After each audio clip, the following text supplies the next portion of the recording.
Bueno, acá estamos visitando a los muchachos de Malvinas Siempre, unos amigos que siempre colaboran con el programa. Me llevo a la mejor picha malvinera, estamos, bueno, mejor dicho, están cumpliendo unos 10 años y podemos encontrarlos en el barrio de Floresta, en la calle Joaquín B. González 974 y también por las redes sociales, en Instagram como malvinas.siempre y en Facebook como Malvinas Siempre. Así que como siempre te digo, gracias. Gracias, Mati. Gracias. Saludos a la audiencia. Vengan todos, Malvinas Siempre, la mejor ropa marinera. Bueno, queridos amigos, en un nuevo programa de Malvinas y sus protagonistas, en esta ocasión tengo el placer de entrevistar al capitán de navío retirado, veterano de guerra de Malvinas, Héctor Escare. ¿Cómo estás, Héctor? Muy bien, Matías. Buenas tardes. Un Buenas gusto de tardes. interactuar con vos. La verdad, el gusto es mío y va a ser un placer poder conocer un poquito de tus experiencias a cargo de la escuadrilla de los aviones Tracker. Bueno, trataré de ayudarte en lo que pueda. Dale, te agradezco por tu tiempo. Y como siempre vengo arrancando, me gustaría preguntarte, ¿en dónde naciste y esta vocación de ser aviador naval, cómo te surgió? Nací en Berisso, provincia de Buenos Aires, Ujú. muy cerca de la Escuela Naval. Y bueno, de hecho, en el centro de Berisso, aunque distaban unas 20 cuadras de la Escuela Naval, con viento del noreste escuchábamos tres bandas de música a las 8 de la mañana. En aquel tiempo había una banda de música militar naval en la Base Naval de Santiago, otra en el Liceo Naval Ujú. y otra en la Escuela Naval.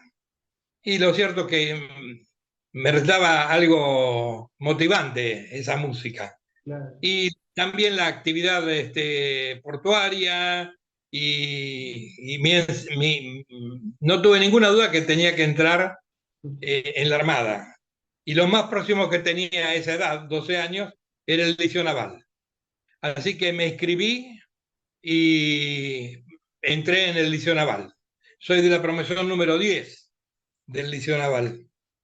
De hecho, que los que vivimos acá en la zona de Buenos Aires, y norte de Buenos Aires, San Isidro, nos reunimos todas las semanas, ya retirados todos de nuestras distintas profesiones, ingenieros, arquitectos, nos reunimos todas las semanas a tomar un café. Bueno. Promoción 10 del Liceo Naval. Estuve 3 años en el Liceo Naval y en la primera oportunidad, por edad y jerarquía de estudios, pasé a la Escuela Naval, porque el Liceo Naval para mí era un puente para entrar a la Escuela Naval. En aquel momento se entraba con tercer año del secundario. El Liceo Naval, como sabés, es un secundario militarizado, naval, una institución fantástica que nos preparó muy bien para pasar a la Escuela Naval. Así que no tuvimos mayor problema en rendir el examen de ingreso. Y en la Escuela Naval entré con la promoción 91 de la Armada. ¿En qué año? Entré a la Liceo Naval en 1956.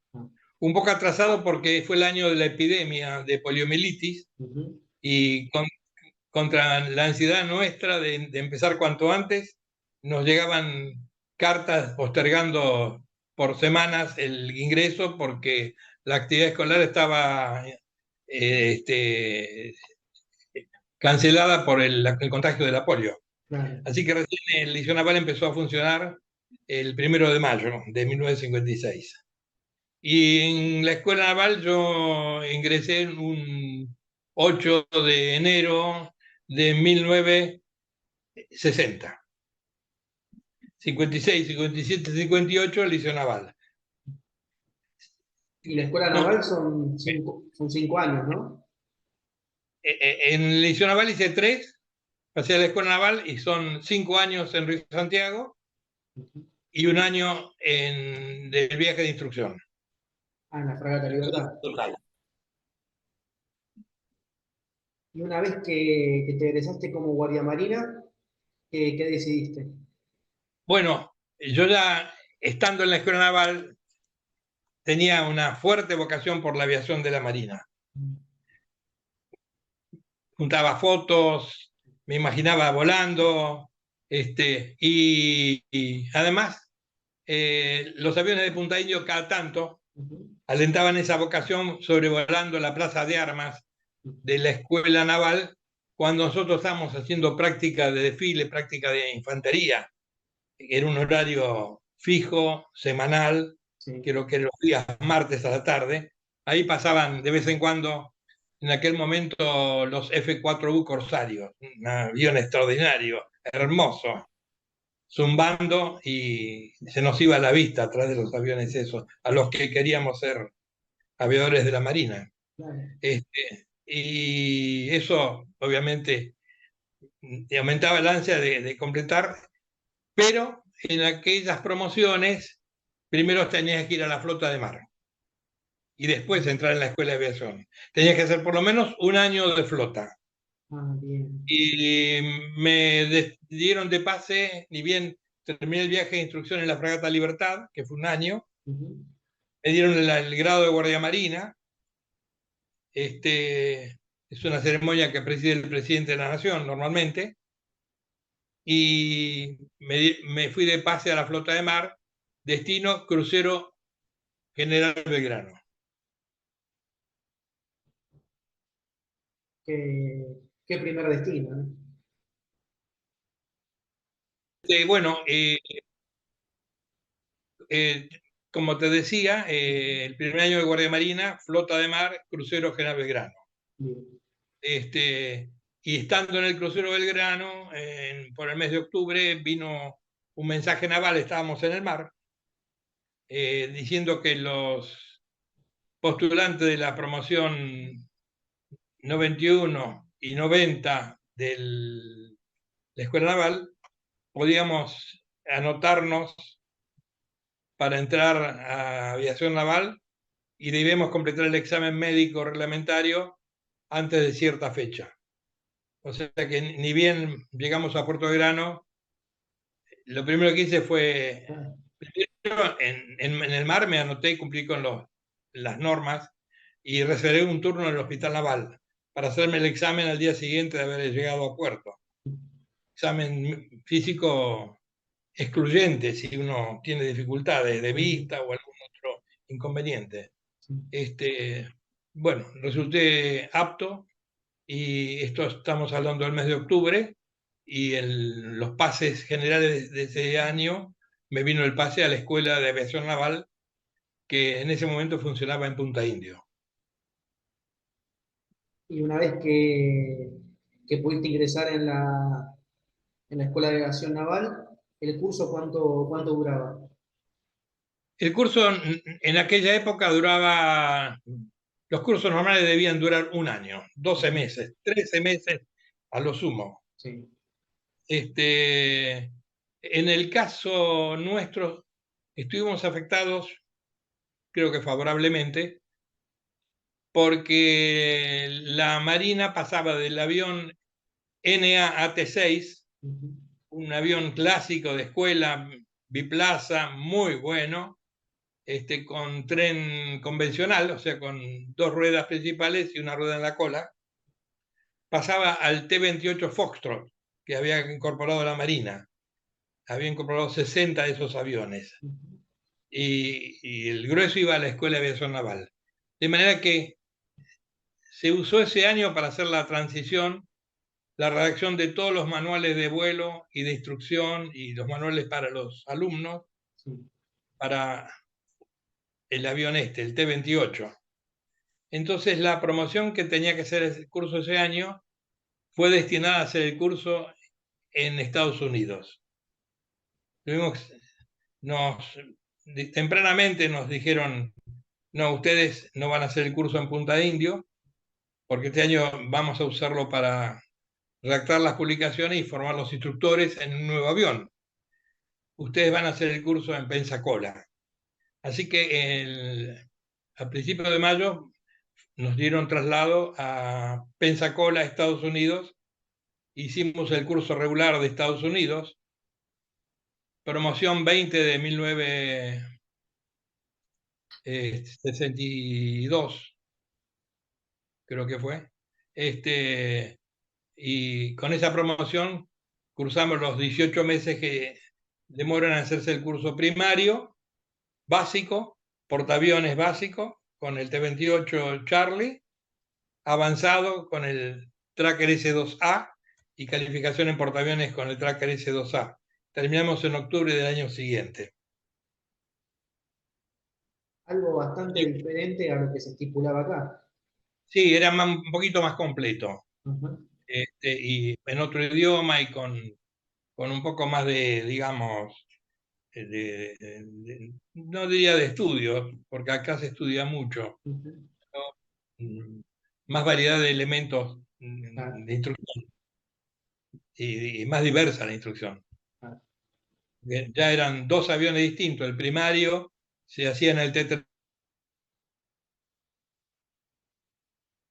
Los cursos, Ujú. te decía, los cursos eran, primero había una escuela de prevuelo, Sí. teórica pura, de 14 semanas de duración, donde no veíamos ni tocábamos ningún avión salvo en, las proyecciones. Luego, adiestramiento primario en la base aeronaval de Sofla Field, en las afueras de Pensacola, y luego adiestramiento básico en Whiting Field, Milton, una localidad que estaba 90 kilómetros al norte de Pensacola. Y luego volvíamos a Pensacola para un escuadrón especializado en adiestramiento de portaaviones, el BT-5, Ujú. que operaba desde Pensacola. Ahí nos calificamos en portaaviones y después nos mudamos a Texas, en Corpus Christi, Texas. Estaba el escuadrón BT-31, donde nos adiestramos en multimotor y avanzado, instrumental, y también portaaviones con ese avión. Y en octubre del año siguiente nos dieron las alas de aviador naval americano. Todas las semanas había una ceremonia de ingreso en una punta del conducto y todos los viernes había una ceremonia de egreso, con el uniforme de gala, el almirante con la espada, la familia, y todos los viernes del año se recibía una promoción. Así que era una máquina de producir pilotos, guerra de Vietnam, y nos recibimos 2.800 pilotos ese año. Sí. Contando nosotros, que éramos un grupito de 8 y, algunos becados de Italia, de Vietnam y de Camboya, creo. No, Tailandia. Y los argentinos, por supuesto. Y ustedes cuando les toca volver acá a Argentina, ya vuelven como aviadores navales entonces. Sí, volvimos como aviadores navales, pero nos tuvimos que recalificar un poquito Ah, en algunas materias que nos quisieron controlar en cuanto a los conocimientos mínimos, ujú. y también nos tuvimos que adaptar al NA-AT6, que fue un desafío, porque estos aviones que te mencioné que volé en Pensacola eran todos de triciclo. Y como sabés, el triciclo es mucho más amable con el piloto que el tren convencional. Claro. Los aviones que tienen rueda de cola tienen sus manias para maniobrar en tierra y para aterrizar y despegar. Ujú. Nos tuvimos que adaptar al NAT-6, que fue muy, muy grato, un avión hermoso de volar. Y, rendir algunos exámenes de validación, y para el comienzo del año siguiente fuimos a nuestros primeros destinos en la aviación naval. ¿Y en tu caso cuál fue? En mi caso, el primer destino fue la escuadrilla de la primera escuadrilla aeronaval de ataque, que estaba operando en kilómetro 7, porque estaban rehaciendo la pista de Espora Ujú. y las operaciones se habían movido a Puerto de Grano para poder operar esos aviones. Luego, a raíz de esa situación, me reasignaron a la escuadrilla de propósitos generales, donde estuve un poco más de un año, hasta que se abrió una vacante en la escuadrilla de tracker, en la escuadrilla aeronaval antisubmarina, que en ese momento volaba el S-2A. Empezó mi carrera, que culminó con el comando de esa escuadrilla en el año 1982. ¿Y a la escuadrilla en qué año llegaste? Y yo creo que llegué en el año 66, 1966. La escuadrilla se había incorporado, se había habilitado con estos aviones tracker antisubmarinos en 1962. El portaaviones Independencia fue a Estados Unidos y ahí se calificaron las tripulaciones en el avión, se calificaron en portaaviones y con toda esa experiencia volvieron a Argentina embarcados en el portaaviones. Y 4 años después yo me incorporé a la escuadrilla. O sea, estaba el primer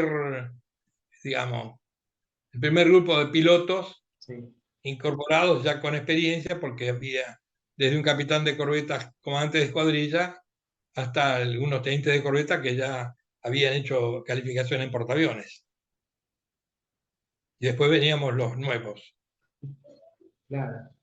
Y desde el 66 al 82 que llegaste a ser el comandante de la escuadrilla, ¿qué experiencia te dejó el tracker y la experiencia antisubmarina? Bueno, la escuadrilla antisubmarina es una escuadrilla excepcional, muy, muy dedicada al conocimiento del avión, de las tácticas, de las técnicas, y contaba en Espora un centro de adiestramiento en tierra muy evolucionado, con muy buenos instructores, donde se estudiaba la teoría de la detección, con las distintas técnicas de detección, con el análisis probabilístico de la detección, bien a fondo. Tanto en detección en superficie, con radares, con la vista, o detección submarina mediante el sonido. Es una escuadrilla que se autoexigía, cada uno de los pilotos exigía a los demás y a sí mismo para lograr la excelencia en la utilización de material que nos daba el país, la Armada. Claro. Por cierto, muy valiosos, porque en el adiestramiento teníamos que consumir sonoboyas. Como acá te explicó el oficial Carballo, que escuché la charla de él para familiarizarme con esta técnica, las sonoboyas, que distintos modelos y tipos fueron avanzando, son caras. En un momento nos decían en Estados Unidos, es como tirar un Fiat al agua cuando tiras una sonoboya. Y una técnica de búsqueda de detección consumía no menos de 6 sonoboyas, 8, 10. Claro. Era un artefacto en aquel momento caro por la tecnología disponible y lo que salía producirla. Tiene un hidrófono que baja a la profundidad que uno graduó en la sonoboya, tiene una antena y una radio que transmite lo que el hidrófono escucha, y el avión lo recibe en sus equipos, y tiene un dispositivo que hace que al finalizar su vida útil de 1 o 2, las horas que uno le regule, la sonoboya se hunde y deja de funcionar. Entonces, ¿por qué no regulan siempre el tiempo máximo para sacarle el jugo? Claro. No, porque si uno tiene que expandir esa técnica para seguir un submarino que se está moviendo, uno no quiere repetir canales, porque no sabe cuál de los dos está escuchando. Entonces, la sonoboya que dejó usar, uno quiere que se muera, que se hunda, para que la nueva que tira con el mismo número de canal no esté duplicada. Claro, te entiendo. Entonces, tirábamos varios Fiat 600 por cada ejercicio. Y a su vez de la detección con la sonoboya, también el tracker tiene la capacidad de ser ofensivo, ¿no? También. ¿La capacidad de qué? No te entendí. De ser ofensivo, de poder atacar un submarino. No, bueno, tiene varios elementos para detectar. Yo diría que para aquella época y los submarinos convencionales, Ujú. que están obligados a recargar sus baterías y por lo tanto tienen que sacar como mínimo el snorkel Sí.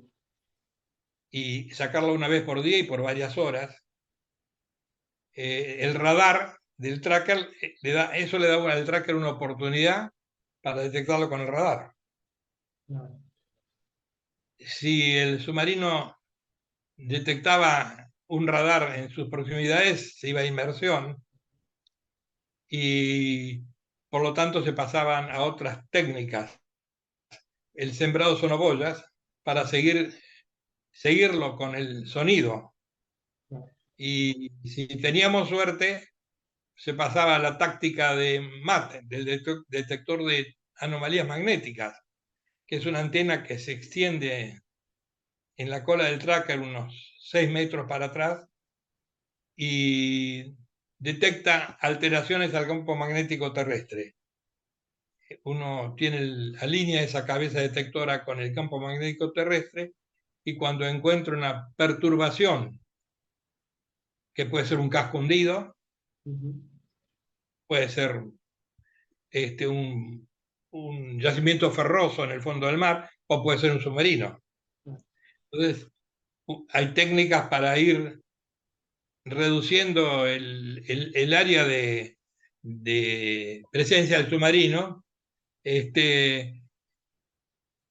y de esa forma poder llegar a un criterio de ataque.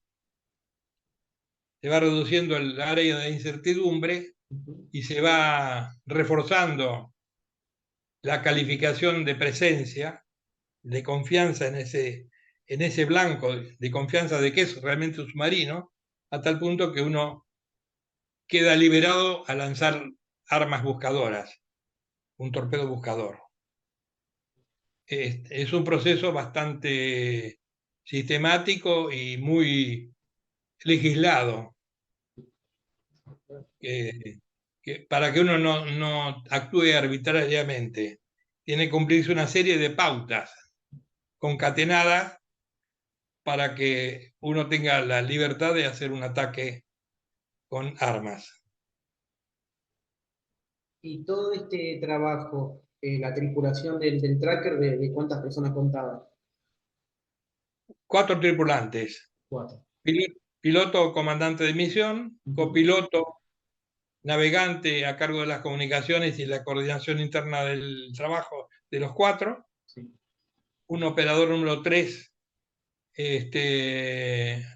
operador radar y equipo de medidas electrónicas y MAD, y un operador 4 que operaba los equipos acústicos, con su registrador acústico en papel Ujú. en ese momento, un papel especial y una pluma especial que marcaba las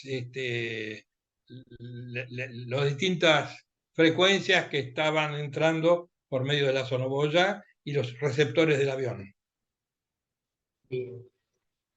Y esto estamos hablando de qué tipo de tracker, porque tengo entendido que para época de Malvinas estaba un poco más avanzado el modelo, ¿no? Sí, bueno, lo que estoy describiendo vale para los dos modelos, Ah, bien. solo que el tracker modelo E, que se incorporó en el año 78, 1978,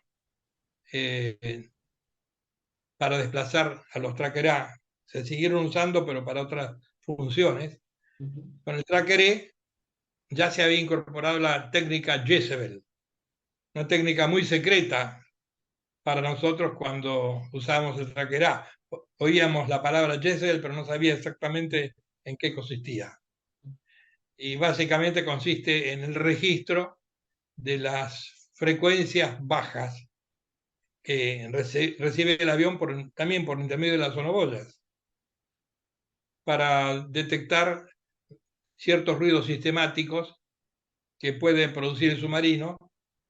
Y para ser frecuencias bajas, son frecuencias que amortiguan menos y tienen mayor alcance. Esa es la importancia del Jezebel, que al escuchar frecuencias muy bajas, que el oído no escucha, pero que el equipo escucha y graba, uno puede detectar los submarinos a una mayor distancia del campo de sonoboyas. En el tracker había que escucharlos con el oído del operador, y eso se hacía a menor distancia de la sonoboya, o sea que la amplitud de la búsqueda era más reducida. Claro, entiendo. Bien, está la diferencia. Y en tu caso, ¿cuándo llegaste a la comandancia de la escuadrilla? ¿En qué año? Yo tomé el comando de la escuadrilla en enero de 1982. Ah, bastante Unos meses cerca. antes, sí. Claro. Pero el año anterior había sido segundo comandante. Y el anterior había sido jefe del departamento de operaciones, Sí. más de los años que había tenido antes en la escuadrilla. O sea, estaba sumamente familiarizado con la escuadrilla, como todos los pilotos de esa escuadrilla. Ujú. Había un régimen de progreso y evaluación y de formación extraordinario en todas las operaciones que hacíamos, acústicas, no acústicas, portaaviones, nocturnos, diurnos. Estábamos sumamente entrenados. De manera que, eh, obviamente, cuando llegué a comandante, lo que no estaba entrenado era en ser comandante nada más, pero había tenido la experiencia de ser mis anteriores comandantes, Ujú. que me dieron ejemplos que me permitió rápidamente ubicarme en esa función. ¿Y vos para el 82 qué grado tenías? Capitán de corbeta, ¿Y cuántos años? y tenía 40 años. Bien, bien. Ya hacía más de 20 que estabas en la escuadrilla. No, sí, casi 20 años que estabas en la escuadrilla. Desde 1966, 67, Por eso. pero había estado en el medio 5 años siendo instructor de vuelo en la Escuela de Aviación Naval en Punta Indio. Ah, Así bien, que me usaron como instructor de vuelo y volví a la escuadrilla en la escuadrilla. con una antigüedad, una jerarquía mayor para funciones más importantes. Entiendo, bien. Y cuando agarraste la escuadrilla en enero del 82, ¿cómo estaba formada? ¿Tanto con cantidad de aviones o con personal? Estaba muy bien formada. No voy a ser muy preciso porque la Sí. memoria no me va a permitir, pero tenía 6 Tracker E, Ajá, de los cuales seguramente habría uno en recorrida mayor, ujú, que podía estar en el taller aeronaval de Espora o en el taller aeronaval central. Podría haber otro en ese momento en una recorrida intermedia que se hace en la misma escuadrilla. ujú, Y después otro en una recorrida de 3 días, que 3 seguramente en línea de vuelo, y cuando uno regula las otras inspecciones, tenía asegurado 4 aviones, bien, porque uno puede decalar las inspecciones de forma tal que para el momento que uno quiere hacer una operación que es importante, que requiere mayor cantidad de aviones, cuenta con 4 y hasta alguna ventana pequeña con 5. bien. Y en estos 6 modelos ¿había modelos A también que se le sumaron o ya estaban, como dijiste vos, con otros usos? No, los A operaban en el portaaviones como aviones de enlace Ah, logísticos. bien, Estaban operando desde Trelew, con la misma, digamos, la misma experiencia de tracker, porque eran en definitiva pilotos de tracker, ujú, que en lugar de estar en Espora volando el tracker E, haciendo guerra antisubmarina, los destinaban en Trelew a hacer vuelos logísticos. bien. de sostén a la flota de mar. Perfecto. Bien, Este, pero estábamos separados. bien, Era otra unidad separada, distinta. bien. No pertenecía a la segunda, a la antisubmarina. No. Perfecto. Bien. Y desde enero que vos te hiciste cargo hasta la recuperación de Malvinas el 2 de abril, ¿vos viste algo diferente en lo que fue el día a día normal? ¿Vos cuándo te enteraste de lo que fue la recuperación de las islas? Bueno, eh, fue un año muy intenso porque ese enero había una regata alrededor del mundo Mm, de veleros y destinaron una tripulación y un avión a Ushuaia para efectuar el apoyo a la regata en el cruce del Cabo de Hornos. ujú, Este, así que con otro, con dos oficiales más y un grupo de mecánicos nos trasladamos a hacer esa función volando desde la base aeronaval Ushuaia. Luego empezó el año normalmente en Espora. ujú, Recibimos los pilotos nuevos de Tracker. Creo que llegaron de pase el teniente de corbeta Bazán y el teniente de corbeta Hugo Pascual. Y bueno, y algunos pilotos ya veteranos que volvían a la escuadrilla. sí, Este, y yo me enteré de la operación Rosario de recuperación de las islas un viernes, creo que fue 28 de marzo. El comandante de la aviación naval nos reunió a los comandantes en su oficina ujú, y nos informó de que nos preparemos para zarpar. Esto era un viernes. Nos dijo que nos preparemos para zarpar un domingo con todos los recursos para una operación real de cierta envergadura. Este, porque participaban la Fuerza de Tarea Anfibia con varios buques con tropa de infantería de marina, sí, vehículos blindados, piezas de artillería y también participaban comandos anfibios desde distintas unidades ujú, para hacer el asalto inicial. Así que fue una operación muy, importante. muy bien planificada para poder resolver en 2 días el elemento más importante, que era el portaaviones. Nos avisaron el día viernes a las 11 de la mañana y teníamos que embarcar el domingo a la tarde. Los aviones embarcaron el lunes a la mañana porque lo hicieron cuando el portaaviones ya estaba en mar abierto. Claro. El personal, el grueso de la escuadrilla, que éramos 80 a bordo, más o menos 80, embarcó por planchada en puerto antes de que el buque zarpe. Ujú, Ahí el personal de mecánicos realmente es una gente extraordinaria. La, mm, la capacidad profesional y la disposición para eh, el servicio es increíble, porque nadie preguntó nada, todo el mundo sabía lo que tenía que hacer, armó su equipo individual, su bolsa de equipo, como ujú, tienen los marineros. sí,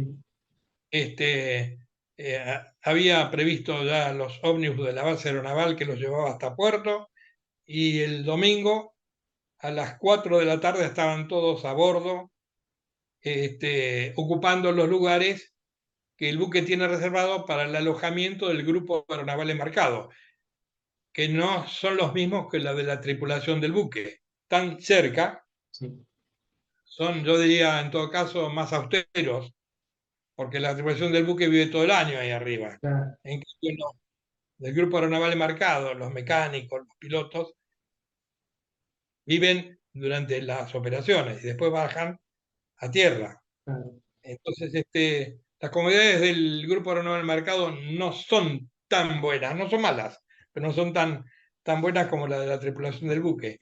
Y los mecánicos nuestros, fue extraordinario porque yo, como comandante, no tuve que dar ninguna directiva particular, ninguna. Observar todo en movimiento. Cada uno supo lo que tuvo que hacer. Los suboficiales seleccionaron los repuestos que tenían que embarcar en base a su experiencia, las herramientas que iban a necesitar a bordo, que saben que a bordo no hay, porque algunas herramientas o estaban a bordo o estaban en tierra. Entonces, cuando el buque entraba a puerto, se bajaban y se usaban en la escuadrilla. Cuando el buque zarpaba, se embarcaban para usarla a bordo. Y sabían los repuestos que había a bordo y los que había que embarcar.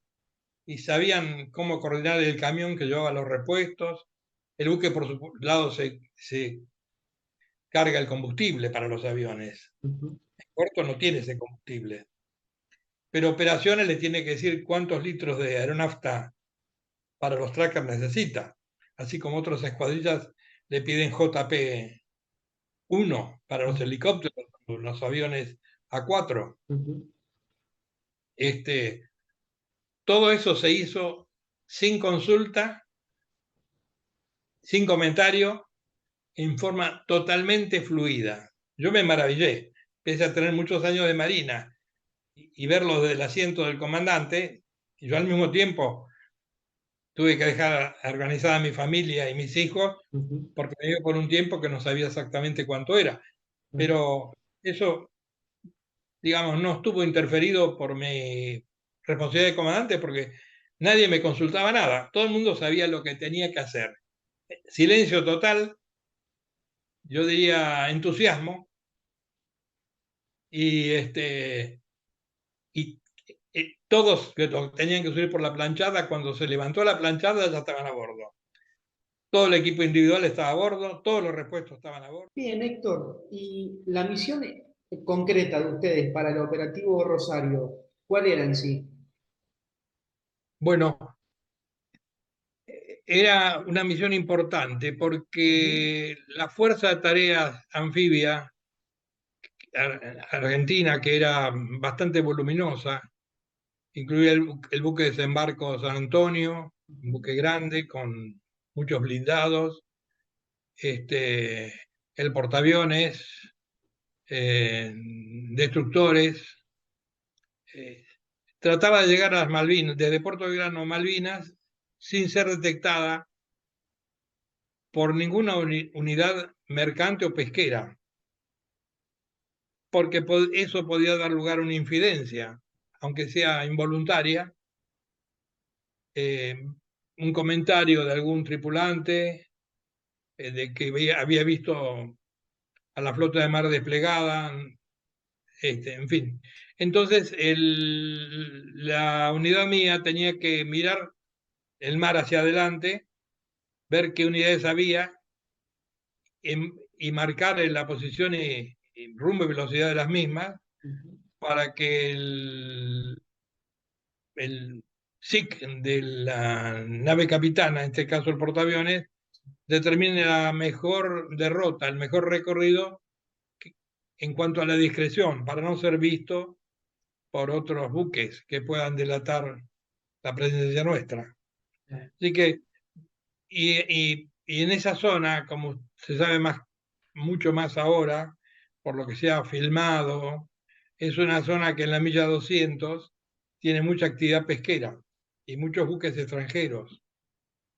De manera que teníamos que pasar entre esa línea y la costa nuestra por un lugar con la mínima exposición a buques pesqueros o buques mercantes, lo que obligaba a maniobrar, a obtener mucha información por parte de los trackers y a maniobrar a las unidades nuestras para evitar ser detectadas en esta fase de aproximación que preveía un desembarco no esperado por las defensas de las islas, para minimizar la posibilidad de daño para ambas partes. Y eso me lleva a un episodio que quizás te lo pueda relatar ahora o después, que ocurrió al norte de Malvinas.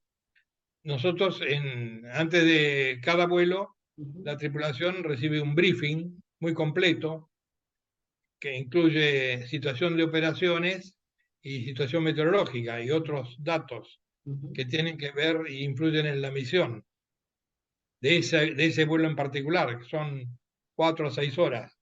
Lo que va a pasar en las otras 4 o 6 horas que es de interés para la misión.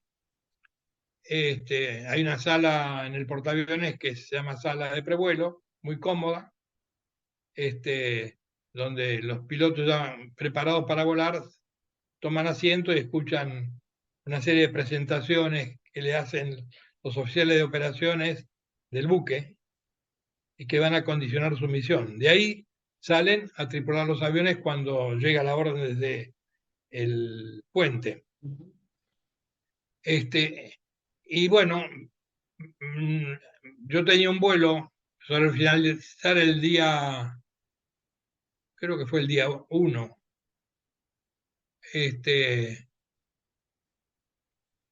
Y me dijeron que la fuerza de desembarco, que eran varios buques que llevaban a los que iban a desembarcar en Puerto Argentino, cuya derrota era pasar entre Malvinas y el continente, y al sudoeste de Malvinas girar hacia el este y llegar a Puerto Argentino por el sur.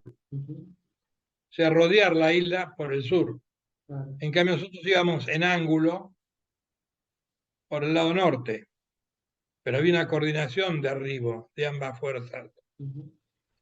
Y ocurrió que en los últimos 2 días hubo un fuerte temporal, fortísimo temporal, que afectó a ambas fuerzas de tarea, a la fuerza de desembarco y a la fuerza de apoyo, que éramos nosotros. Y la fuerza de desembarco sufrió un atraso en su avance, porque incluso se cortaron trincas, amarras, cadenas que sostenían a los blindados de infantería de marina. Algunos se soltó y podía provocar daños en los restantes vehículos. Con lo cual el buque de desembarco cambió el rumbo para buscar un rumbo más cómodo para enfrentar el temporal y poder volver a amarrar esas unidades. Y hubo un atraso. La fuerza reanudó su marcha, pero en el rumbo que tenía que cumplir, pero se atrasó mínimo 12 horas, porque tuvo que disminuir la velocidad de marcha para evitar los golpes de mar. Y en conclusión, para cumplir la hora H del día D, el comandante de esa fuerza decidió cortar camino también y pasar por el norte de Malvinas, en lugar de pasar por el sur. El silencio radioeléctrico, que es la no emisión, impedía que esa fuerza le comunique a la nuestra este cambio. Y consecuentemente en mi vuelo detectamos una formación circular típica de una fuerza naval al norte de Malvinas. Y uno va mentalizado con lo que le dijeron en el prevuelo, que le dan la exposición estimada de la fuerza a ser apoyada al sudoeste de Malvinas, ya tomando rumbo este. Con lo cual fue una gran sorpresa para mí.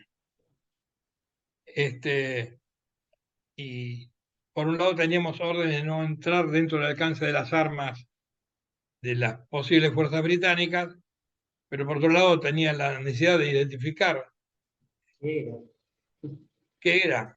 Eran los británicos, no podía ser por la cinemática y las partes de inteligencia que nos venían desde Buenos Aires, que estaban todavía en ascensión o cerca de ascensión. Podía ser un tercer país que está haciendo maniobras, pues esto era fuera de la zona territorial nuestra. Entonces fui y sobrevolé. Pero me encontré cuando estaba cerca que los buques tenían las luces encendidas y ya era de noche, y pude identificar el rompehielos Irizar, que estaba en el núcleo de la fuerza. Eh, Era claramente identificable para alguien que lo vio de noche en otras oportunidades. Claro. Entonces, obviamente no dije nada por radio para no develar información que pueda ser interceptada. Ujú. Completé mi vuelo con toda la zona que tenía que cubrir y volví a bordo. Cuando volví a bordo en la reunión de postvuelo que se hace en el mismo lugar, en la misma sala, informé eso. Y realmente a los oficiales de operaciones les costó mucho creer esa Claro. semejante alteración, porque el plan era muy, muy serio de cuál era la maniobra de la fuerza de desembarco. Ujú. Había alterado totalmente su cinemática. Y, y vino el almirante a hablar con la tripulación, conmigo y con mi copiloto, a la sala de pilotos para asegurarse de haber entendido bien el mensaje que traíamos nosotros, esa alteración que habíamos detectado. Claro. Y bueno, entonces con esa información ya disponible, el comandante de la fuerza de apoyo, que era la mía, maniobró en consecuencia para llegar y cumplir la misión sin interferir a la fuerza de desembarco que estaba entre nosotros y Y las islas. las islas. Claro.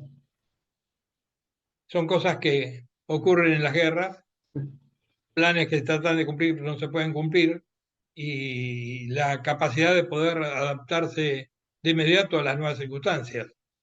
Y eso que Eso. todavía no estaba presente el enemigo, estaba presente el enemigo meteorológico, nada más. Nada más, claro. ¿Y ustedes a bordo del 25 de mayo, cómo vivieron el 2 de abril? Ya la noticia de la recuperación.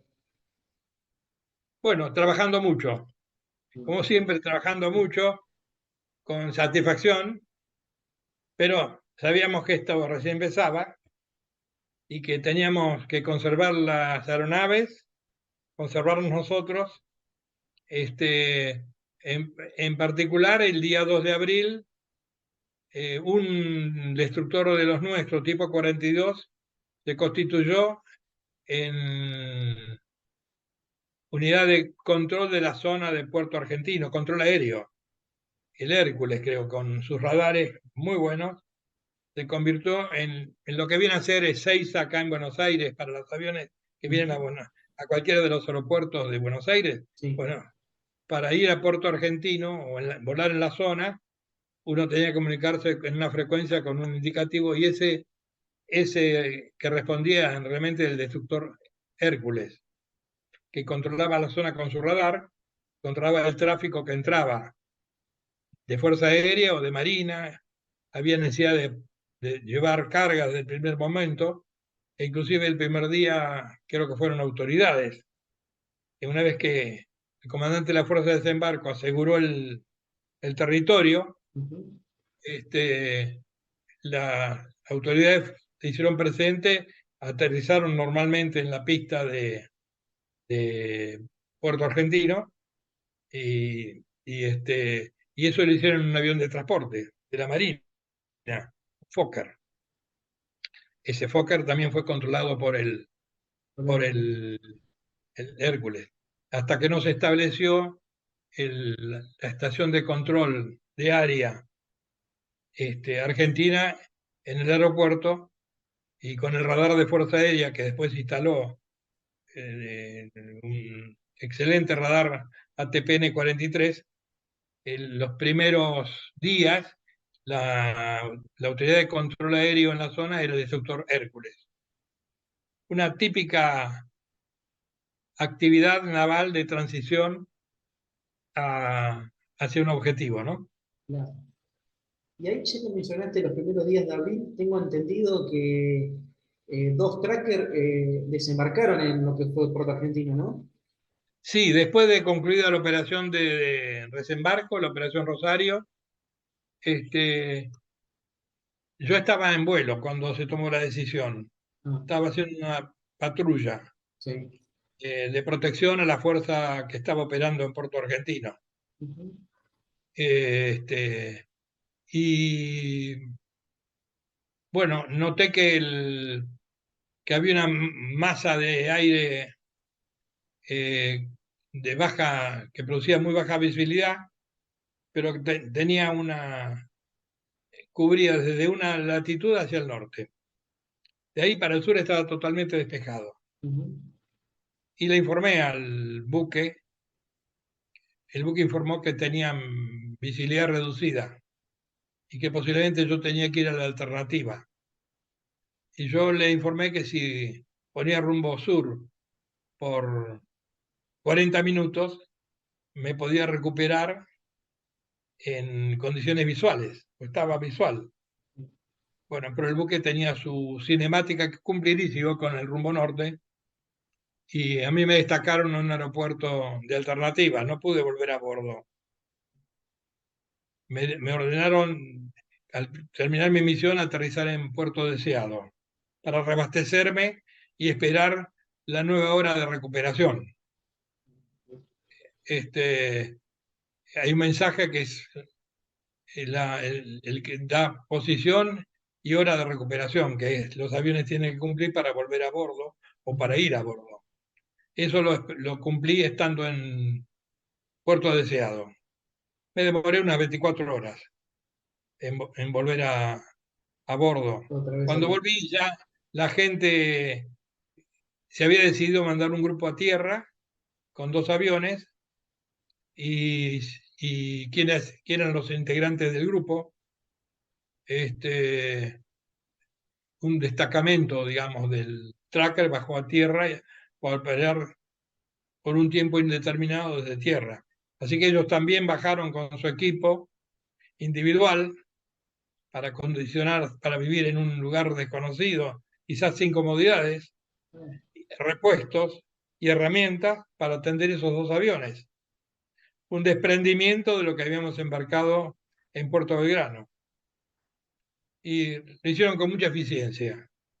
Operaron en forma sin restricciones, Ujú. con mucho sacrificio, porque en las comunidades se iban degradando. En Espora estaban con nivel A de comodidad, en el portaaviones nivel B de comodidad y en Puerto Argentino nivel C de comodidad. Claro. Los primeros días de llegado no había muchas comodidades para permanecer. Esos aviones se quedaron como 2 semanas operando desde Puerto Argentino Ujú. y luego se reincorporaron a la escuadrilla cuando estábamos en Espora. Y vos cuando volviste al portaaviones y te encontraste con tu escuadrilla armada, sin saber cuándo la podías volver a tener completa, ¿qué se te cruzó por la cabeza? Bueno, me preocupé por ellos, Ujú. obviamente, también por el resto de la escuadrilla, porque habíamos perdido mecánicos, algunos muy buenos, que estaban en Islas Malvinas. Ujú. Pero bueno, en el corto plazo, el portaaviones volvía a puerto. Había cumplido la misión de la Operación Rosario Sí. y estaba previsto que, cumplida esa fase, no se traslade a Puerto Belgrano y siga completando su alistamiento para cuando apareciesen fuerzas opositoras. Así que el buque rápidamente volvió a Puerto Belgrano, y nosotros desembarcamos a la altura de Península de Valdés, Golfo San Matías. Ujú. Los aviones fueron catapultados y volaron a Espora. Y cuando el buque tomó puerto, los mecánicos que estaban a bordo del buque, con su Ujú. equipamiento, sus repuestos, su equipo individual, volvieron a Espora. Se volvió a reunificar la escuadrilla, excepto los 2 aviones y ese pequeño destacamento que volvieron un par de días más tarde directamente desde Puerto Argentino. A mí me dio tiempo para, eh, cuando llegué a Espora, Ujú. me aumentó mi preocupación respecto a los que estaban en Puerto Argentino.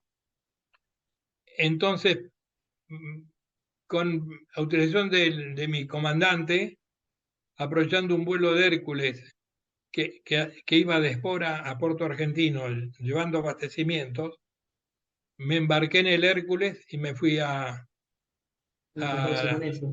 encontrarme con ellos y a pasarle una inspección y ver las condiciones de vida y ver las necesidades que tenía. Eso lo planifiqué durante la navegación hacia el norte y lo pude cumplir con el apoyo de Fuerza Aérea. Este, me, me- mi camarote había quedado en Espora, un buen camarote como que era para el comandante de escuadrilla, había quedado para un vicecomodoro de Fuerza Aérea, que no me acuerdo ahora el nombre, que se alojaba temporariamente en la base Espora. Y yo vivía en las afueras de la base, ahí cerca, en el barrio militar, así que no dependía de ese camarote. De manera que era un lugar apto para que algún transeúnte pueda pasar unos días.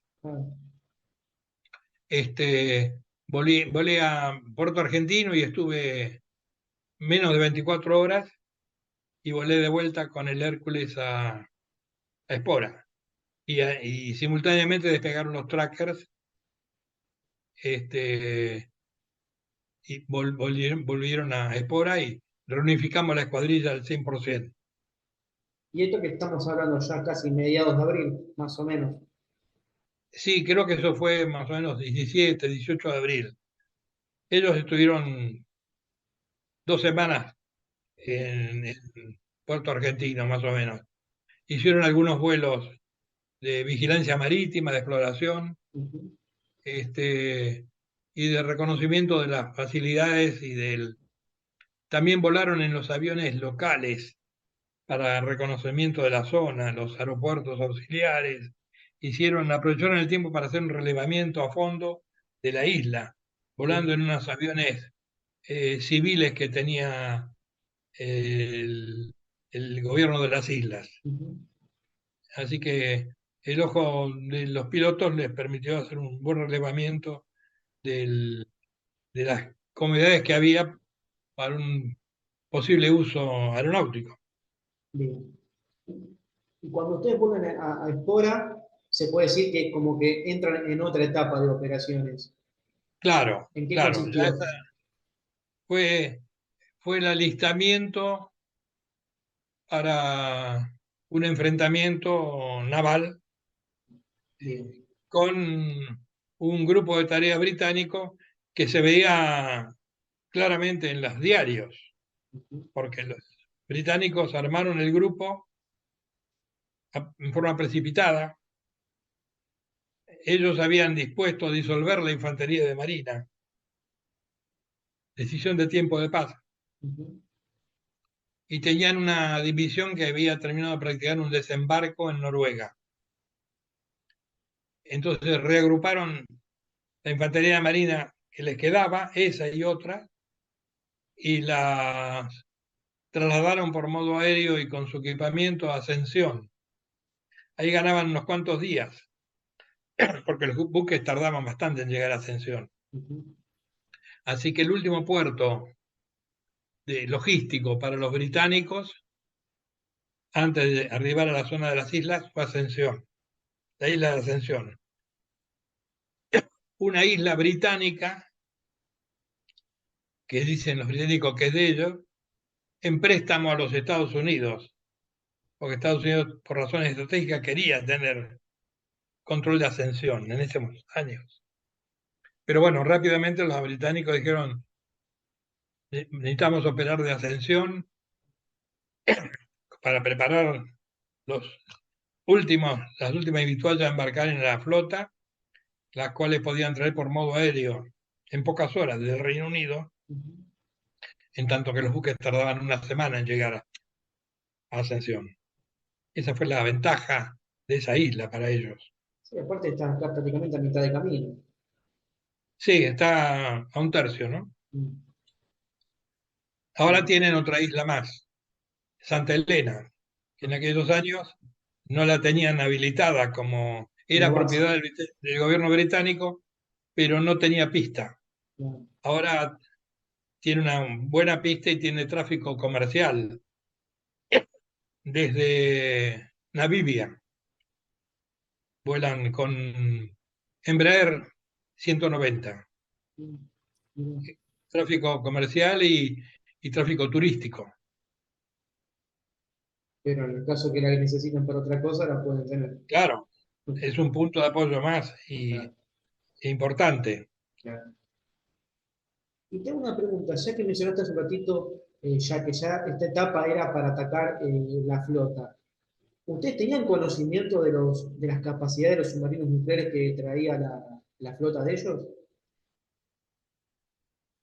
No, no en particular de cada submarino, pero teníamos conocimiento de las capacidades y de las vulnerabilidades de los submarinos nucleares. Ujú. Los submarinos nucleares son más ruidosos cuando andan rápido bajo el agua que los submarinos eléctricos, diésel eléctricos, pero a su vez son menos dependientes de la atmósfera, exponen menos sus apéndices, Ujú. porque fabrican su propio oxígeno, no necesitan recargar baterías por el tipo de propulsión que tienen. Así que tienen ventajas y desventajas. Esa idea general la teníamos, nos habían enseñado en la Escuela de Guerra Naval, en el mismo centro de adiestramiento de Espora, y habíamos operado en un par de unitas con algún submarino nuclear americano. Habíamos tenido contacto y los habíamos podido grabar. En la guerra antisubmarina es muy importante grabar con sonoboyas a las unidades que pueden ser del oponente. De ya que a las nuestras las teníamos súper grabadas, Ujú. teníamos muy claro el nivel de fuente para cada una de las condiciones de marcha, pero no teníamos la de los británicos. Entonces, tener un submarino atómico grabado es tener la mitad del camino hasta el conocimiento, Claro. pero era una información muy escasa para ser muy preciso en la predicción de los alcances, porque tiene que ver con el nivel de fuente.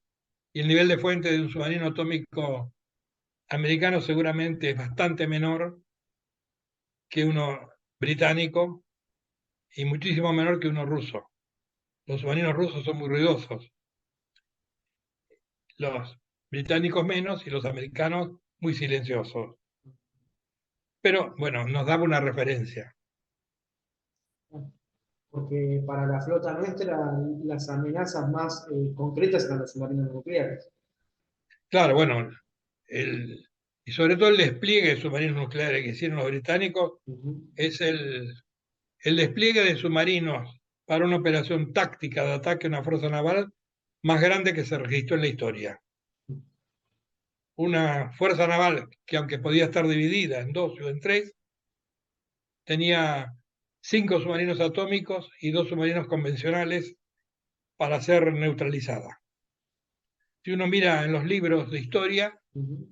no va a encontrar en un espacio marítimo como el que del Teatro de Operaciones Nuestra, con esa concentración de submarinos.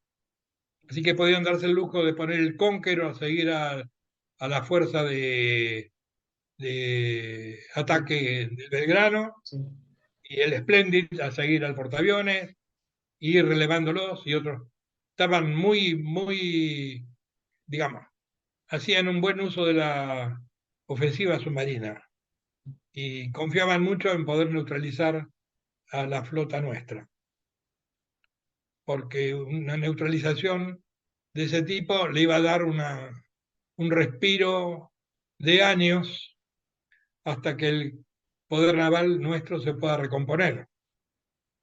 Claro. Ellos podían hundir 2 o 3 destructores y el portaaviones y quedábamos en inferioridad de condiciones por varios años, y no digamos las pérdidas humanas y de gente valiosa Ujú. que hubiéramos sufrido. Sí.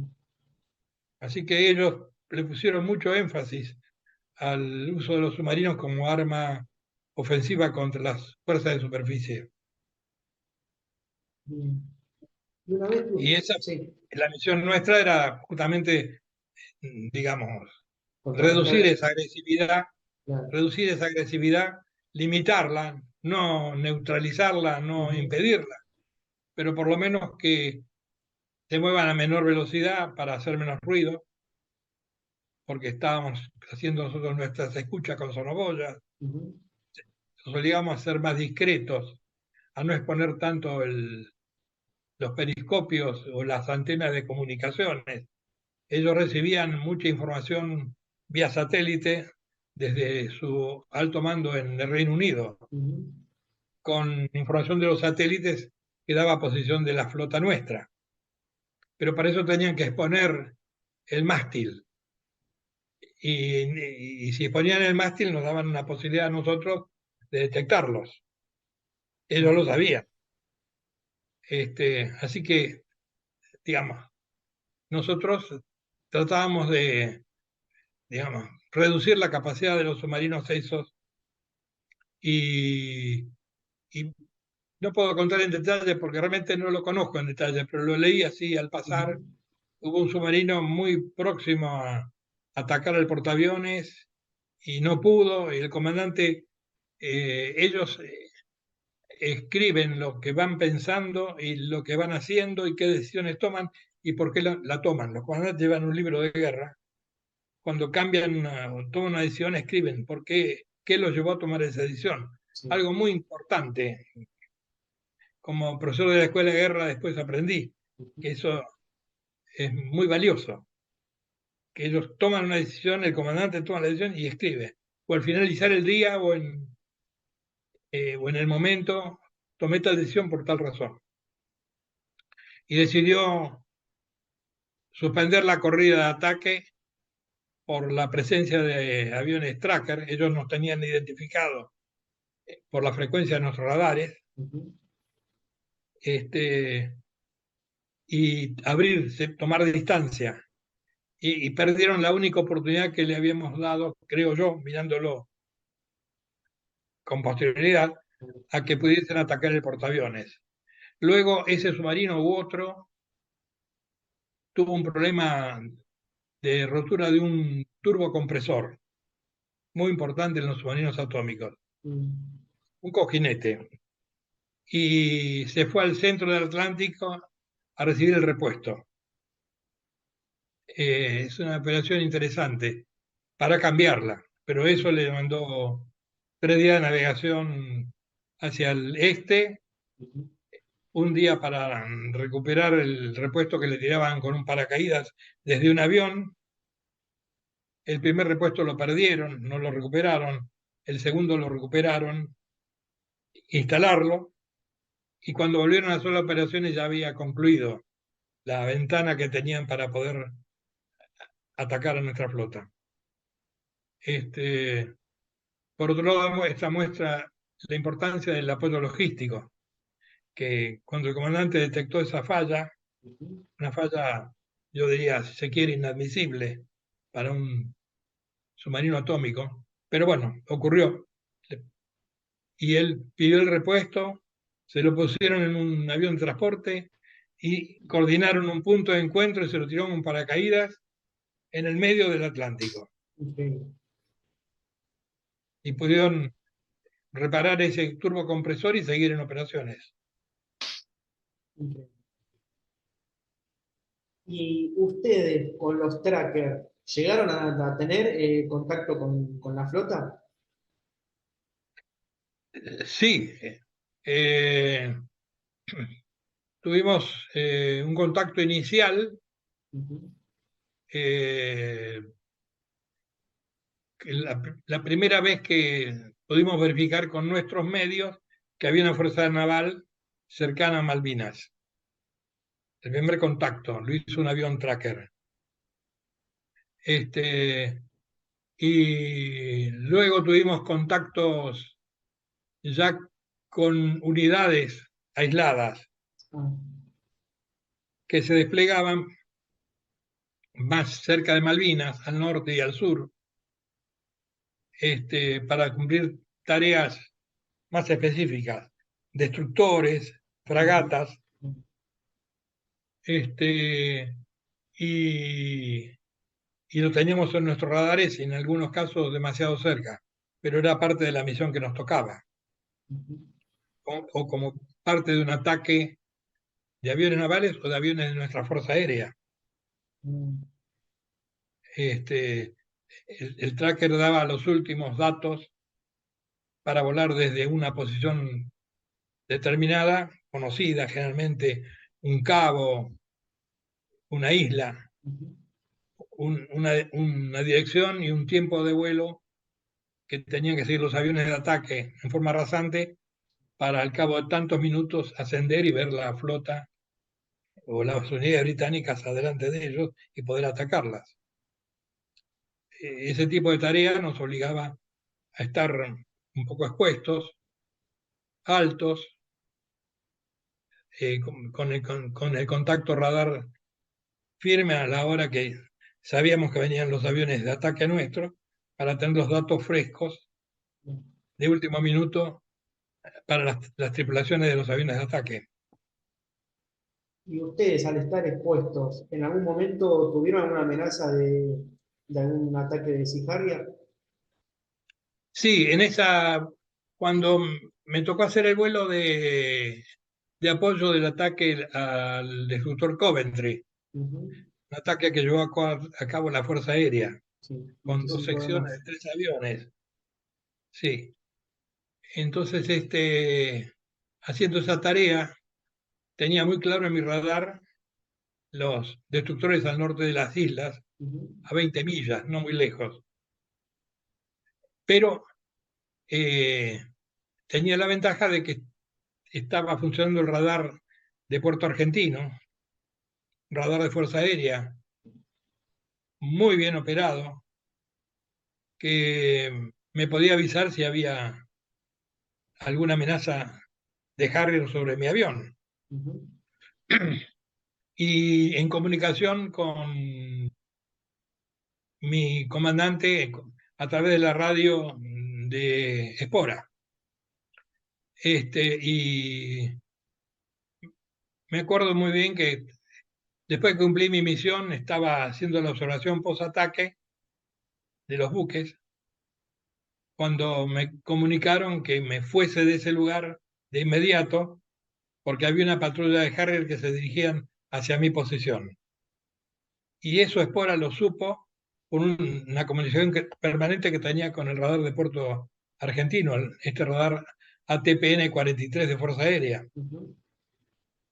que tanto servicio prestó en toda la guerra.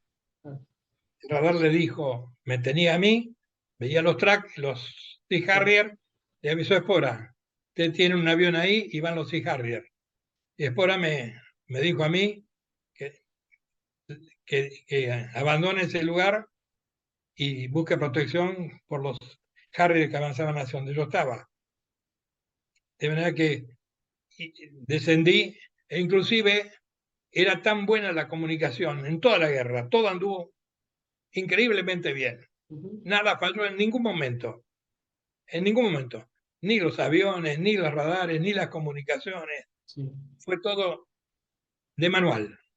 Que yo reconocí la voz del operador de Espora que me estaba dando esa indicación.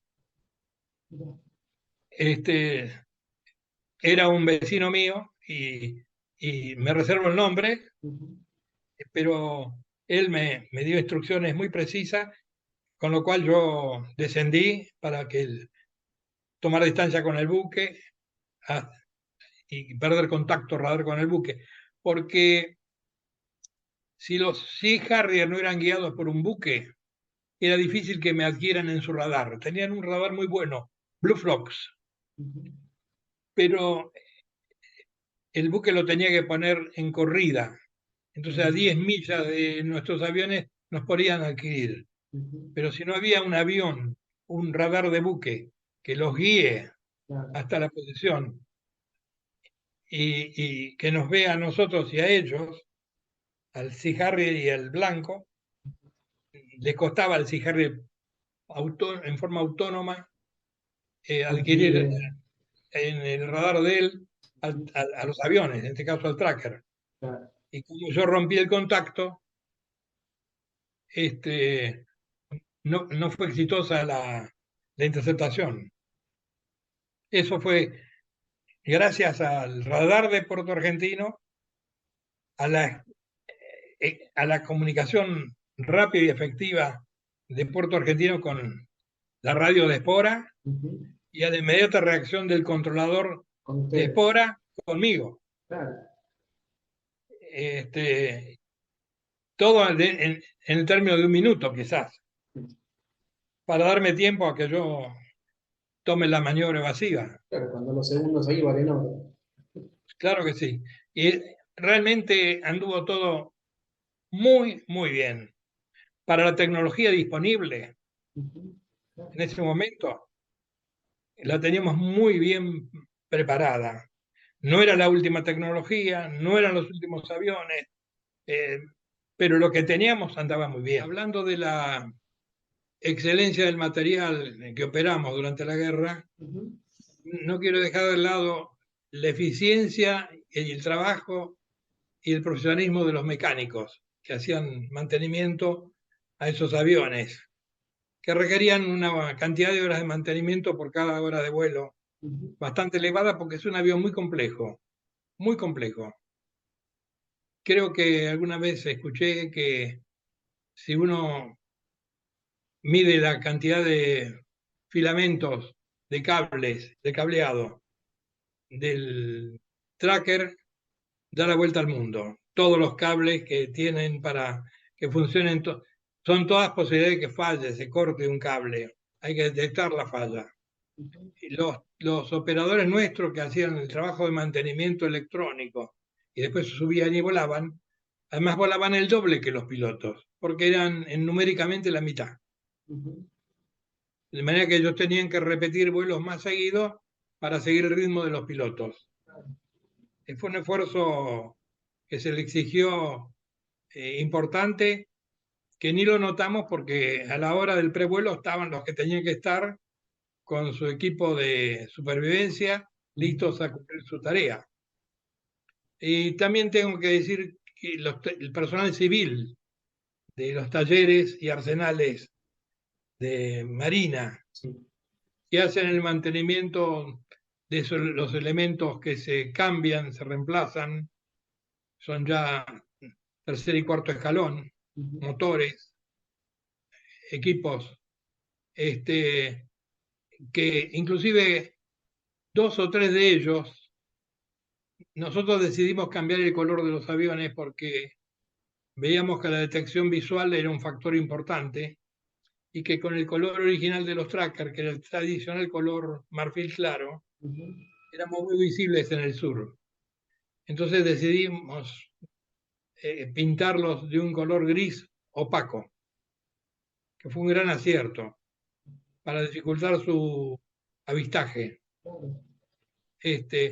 Y como no completamos la tarea de pintado en Espora, embarcamos 3 pintores del arsenal civiles, chapistas y pintores del arsenal de Espora, que completaron su tarea a bordo. Estuvieron navegando con nosotros y exponiéndose al riesgo de la guerra e inclusive a hacer alguna reparación de chapa, que pudimos tener algún toque en el movimiento de los aviones en el hangar o en cubierta, y lo hicieron silenciosamente, sin ningún recaudo ni objeción. Me estoy refiriendo al personal civil del Arsenal y también del taller aeronaval central, como de otras reparticiones que proveyeron apoyo. Sí, son tareas para resaltar, la verdad, y que prácticamente no se conocen. No, realmente fue un trabajo que uno cuando está presente no lo detecta. Claro. Se detecta cuando falta, pero con una mirada retrospectiva y un análisis mínimo, Se le uno puede tiene dar que darse la cuenta, dimensión. claro, que no solamente combatían los que estaban a bordo, sino también el personal de tierra que nos apoyaba. Hay un tema de la escuadrilla que siempre me llamó la atención, que fue el tema de los aviones bandeirantes con Brasil. Sí, ¿Cómo fue esa triangulación? yo no participé de la parte política. A mí me avisaron que se Ajá, iban a incorporar dos aviones Embraer 128 bandeirantes sí. y que iban a estar asignados a mi unidad de tarea. Era la unidad de tarea 80.2.2. Ujú. Y habían designado pilotos de una jerarquía adecuada y una experiencia adecuada que fueron a la fábrica de Embraer en Brasil y según me cuentan ellos tuvieron un extraordinario instructor, un supervisor que los entrenó en el conocimiento del material, en las características y en la operación. Todos pilotos de Quedaron, tracker, ¿no? sí, había algún piloto de transporte Ah, que nunca había estado en Tracker, ah, este, que se sumó nada más que para participar de esta unidad. Claro, el bandeirante operaba desde tierra, no ujú, podía operar de a bordo, así que era más fácil calificar a los pilotos. claro, Tenía una planta de poder muy confiable, era un poco más rápido, tenía más radio de acción. ujú. Y acá en Argentina se le agregó un equipo de guerra electrónica para poder, porque tenían un buen radar, pero no sabían si eran iluminados o no por radares del enemigo. Claro. Eso nos preocupó mucho. Y el taller aeronaval de Espora les proveyó y les montó un equipamiento disponible para que también puedan ver las amenazas electrónicas a que eran sometidos y obrar en consecuencia. Trabajo, adaptar algo a un avión que no es de por sí original, un trabajo importante, me imagino. Importante y muy profesional y Ujú, con grandes desafíos aerodinámicos y electrónicos. claro, claro. Y cuando a vos te llegan estos dos aviones, ustedes ya estaban, habían desembarcado el portaaviones, ya estaban de Espora. No, estábamos ya instalándonos en Río Gallegos. Ah, en Río Valle, bien.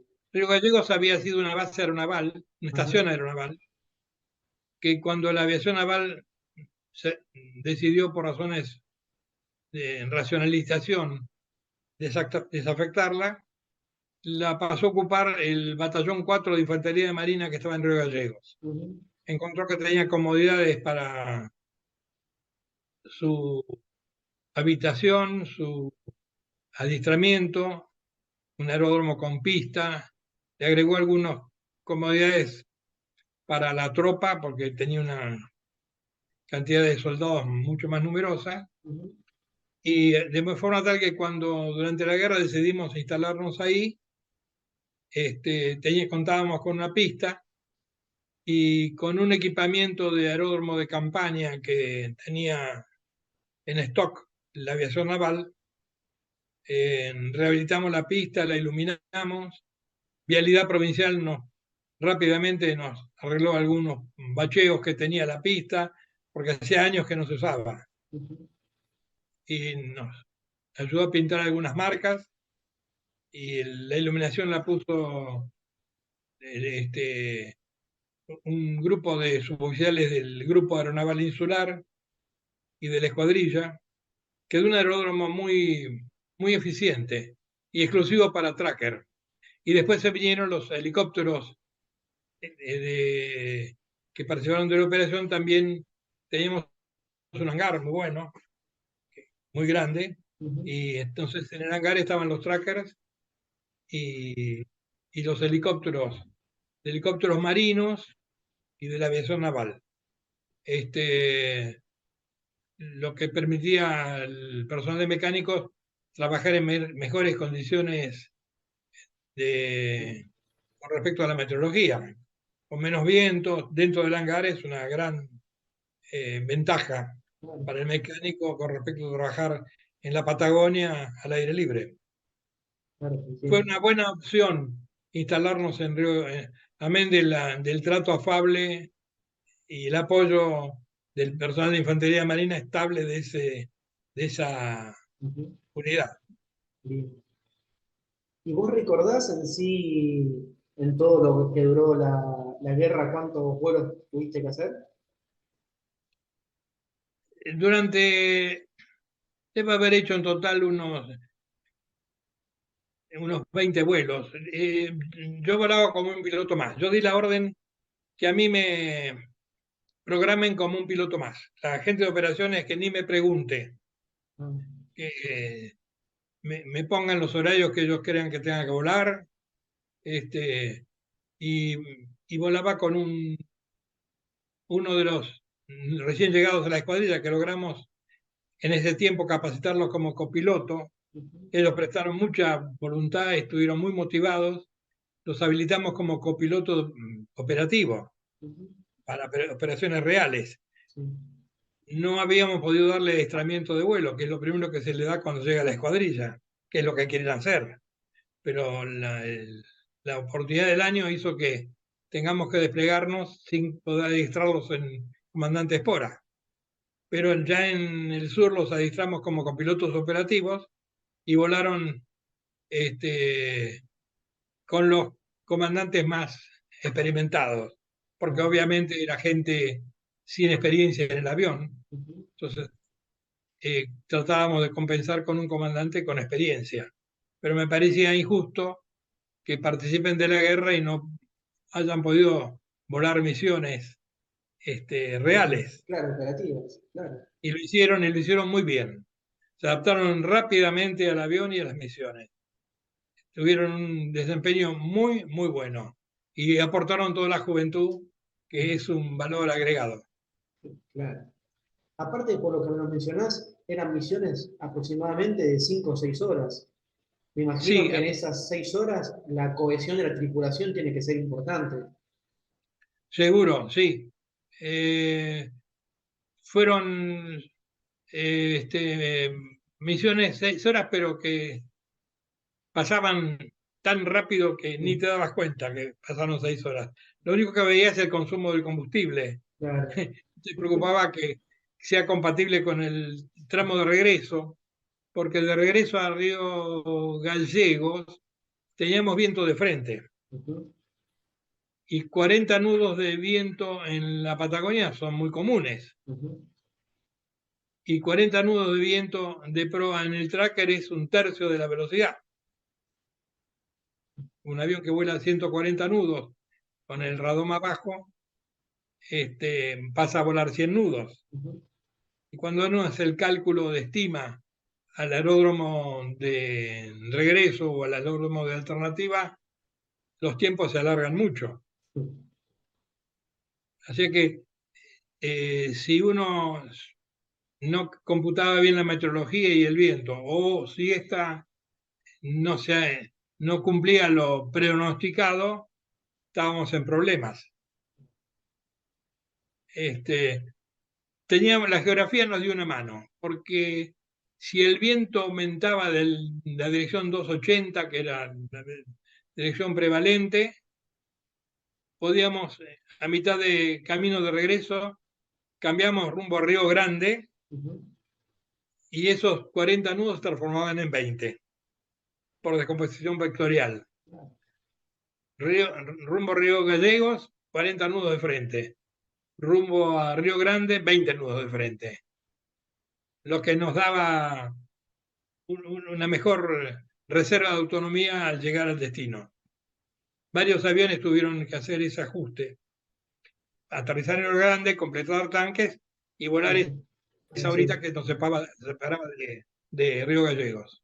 entiendo. Pero era una buena solución y gracias a la curvatura que tiene la costa nuestra, Ujú, que en un punto determinado entre Malvinas y el continente, las distancias a los aeródromos son equidistantes. En cambio, el rumbo es distinto y la afectación del viento es distinta.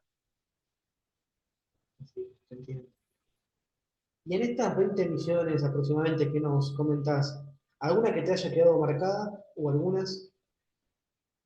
¿Alguna circunstancia? Sí, ¿alguna misión que te haya quedado marcada por algo en especial?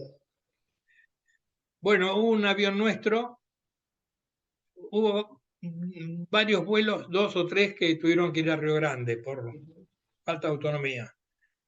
Y uno de nuestros vuelos volviendo a Río Gallegos, eh, tuvo que poner en bandera un motor antes de cruzar la línea de la costa y aterrizar con un motor, porque se había agotado el combustible ujú, en uno del...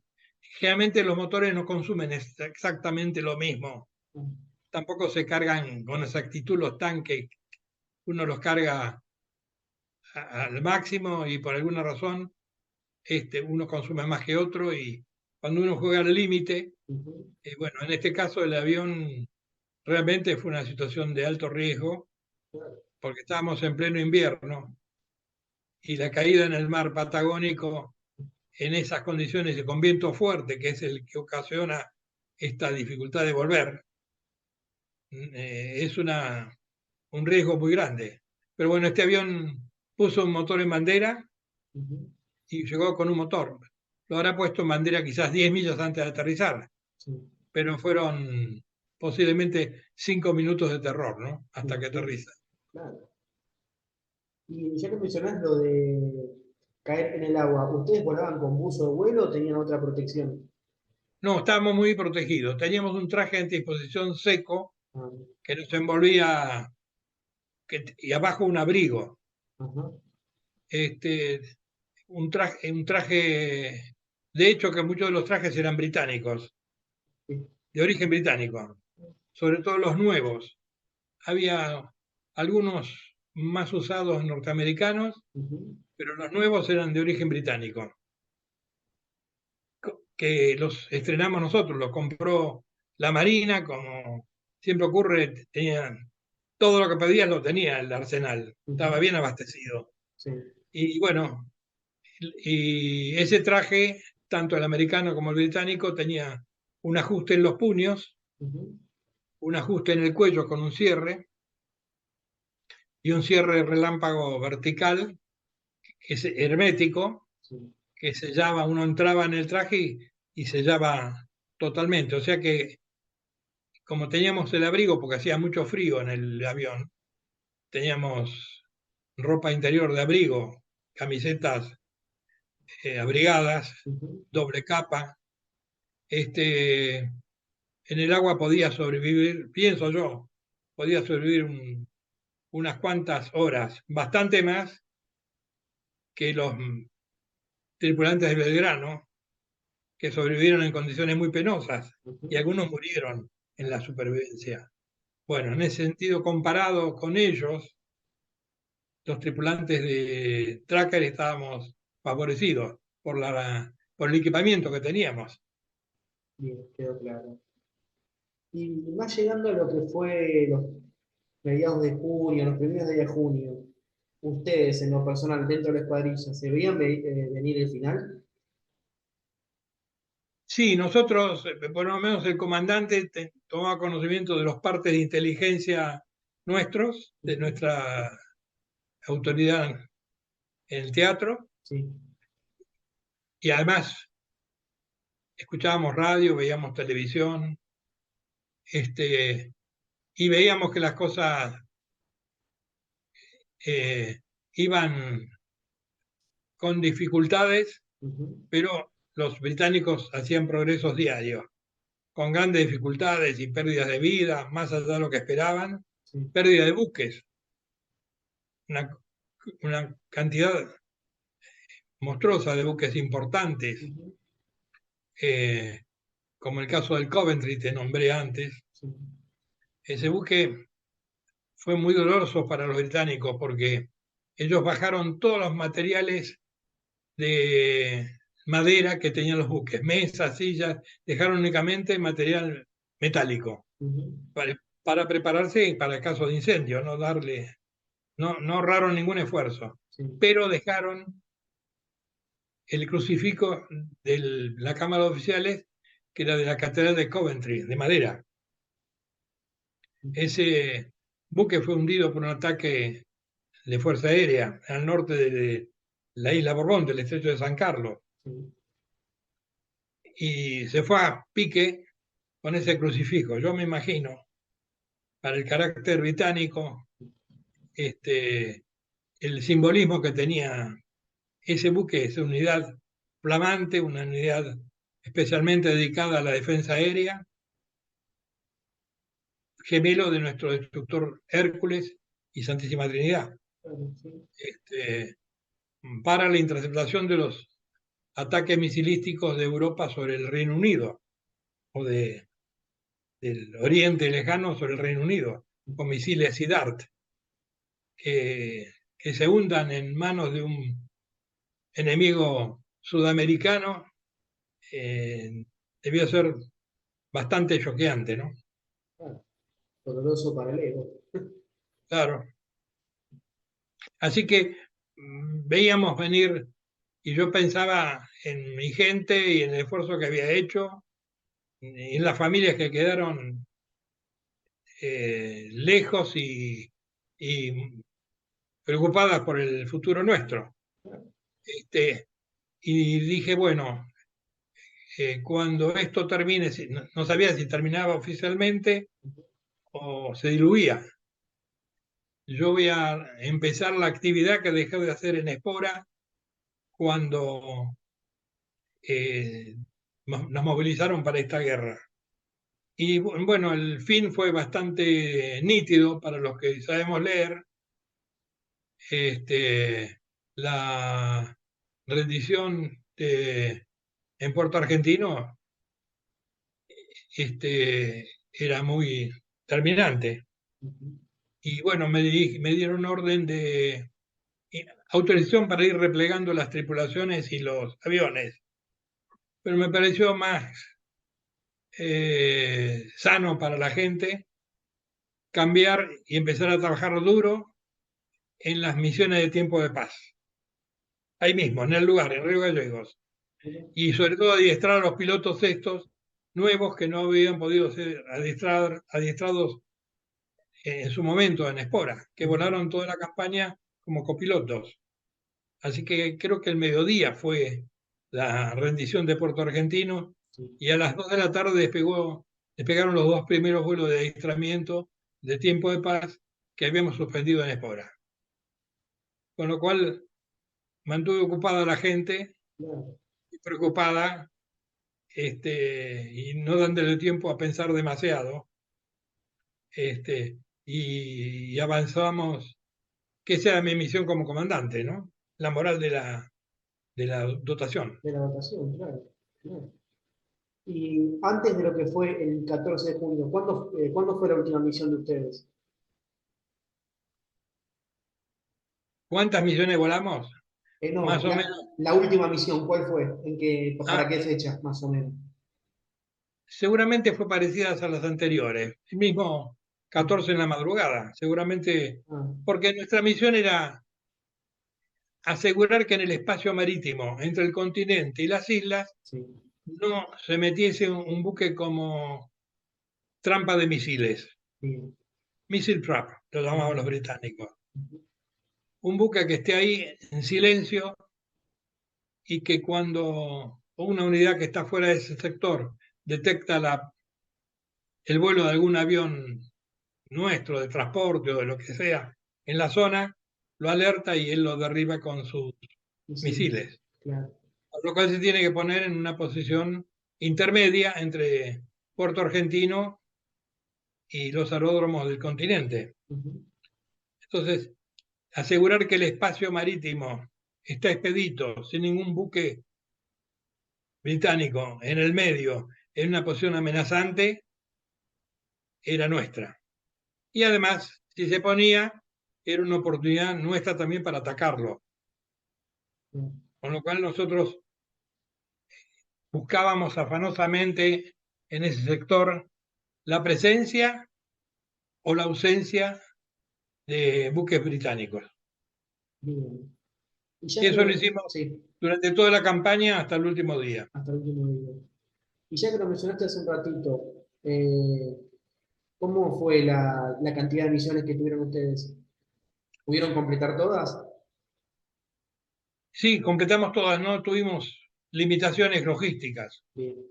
ninguna limitación logística. Volamos todo lo que teníamos que volar, e inclusive volvimos con todos los aviones volando Ujú. juntos, cuando me dieron la orden de replegarme, como habrá sido para el 24 de junio, 10 días después Sí, de la bendición. rendición de Puerto Argentino. Yo seguí volando a adiestramiento Ujú, todo el tiempo, sábado y domingo, con algún poco más de descanso a la tarde para tomar un vermut ujú. o- o cenar bien, Sí. pero volamos todos los días y en un momento determinado me llegó la orden de replegar la escuadrilla y me dieron los medios de repliegue que correspondía, las bodegas de transporte con la cual yo tenía que replegar el material y el personal. Ujú. Fuimos en forma armoniosa. De la misma forma que fuimos para el sur en forma armoniosa, Bien, volvimos a Espora organizadamente. bien. Y después de Malvinas, los meses posteriores o en estos 41 años, ¿qué conclusión pudiste sacar como comandante de una escuadrilla? En una situación de guerra, obviamente.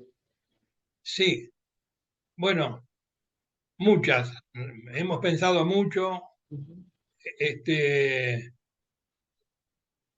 digamos, rescatamos y escribimos nuestra experiencia en distintos documentos ujú, y, y también sufrimos el desengaño de algunos oficiales que se sintieron muy frustrados por haber perdido esa guerra. ujú. Así que los meses que siguieron fueron muy duros para el comandante, porque había muchas eh, circunstancias que no tenían una explicación pública Claro, o visible. claro. Este, y la derrota no se puede ocultar Bien, y no se debe ocultar por los héroes, por lo que quedaron. totalmente. Siempre vale más una derrota bien peleada que directamente no reconocerla. Sí, lo de mal peleado o bien peleada es algo que lo tienen que decir la historia Ujú, y los historiadores y los analistas. ujú. Uno el que está involucrado en ella no tiene una opinión válida. Entiendo, claro. Y vos en estos, hasta, mejor dicho, una pregunta anterior, ¿en qué año te retiraste? Yo me retiré como capitán de navío en el año 97, Bien. 1997.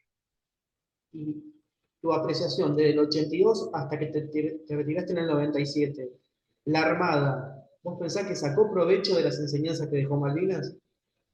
Sí, creo que sí. Sí, sí, sí. Sí, porque después fui profesor en la escuela de guerra, Ujú, fui comandante de escuadra aérea con el grado de capitán de fragata, ujú, fui comandante de la Fuerza Naval número 1 con el grado de capitán de navío. ujú. Y obviamente es inevitable que uno refuerce sus convicciones o Ujú. corrija sus distorsiones. Claro, claro. Sí, claro que sí. Sí. Bien. Aún hoy sigo pensando pero como retirado ya no tengo Ujú, opinión, pero no puedo dejar de pensar. ujú, Y, y yo sigo vinculado a la tecnología y miro los avances y miro las dificultades para comprar la nueva tecnología, las dificultades que tiene el país para invertir y, y, y- y la evolución del mundo, sobre todo la evolución de de los espacios marítimos. Esto siempre es importante. Es clave, mejor dicho, más que importante. Sí. La verdad, Héctor, nos comentaste todas tus experiencias. Podemos estar horas y horas hablando como con cada entrevista, pero la verdad realmente quería agradecerte por este tiempo y para mí fue un placer poder charlar con vos y conocer un poquito de cómo lo viviste. Lo mismo, el trabajo de ustedes, creo que tienen hechas como 300 entrevistas, algo así, o 200, Sí, ¿no? un poquito Vi más, los sí. números, no sé si Sí. coincide con... Ujú. Es algo increíble lo que están haciendo. Gracias. Realmente yo no lo sabía hasta que me contactaste para Ujú. esta entrevista. Este, es maravilloso tener esta cantidad de testimonios muy valiosos, estoy seguro de todos.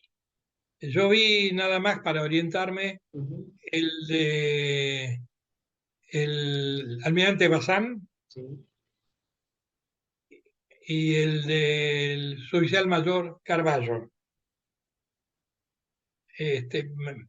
Cuando vos me dijiste que querías entrevistarme, yo no tenía mucha idea de cómo funcionaba esto, y vi esas dos entrevistas excelentes, excelentes, que con que la mía llegue a la mitad, me doy por hecho. No, la verdad, como le digo, fue un placer. Me gustó poder charlar con vos. Así que realmente gracias, como le digo. Espero que nos podamos ver personalmente en algún momento, tomar un café y charlar. Va a ser un placer, no va a faltar oportunidad. Te mando un abrazo, muchas gracias. Te mando otro fuerte abrazo, Héctor, y quedamos en contacto. ¿Cómo no?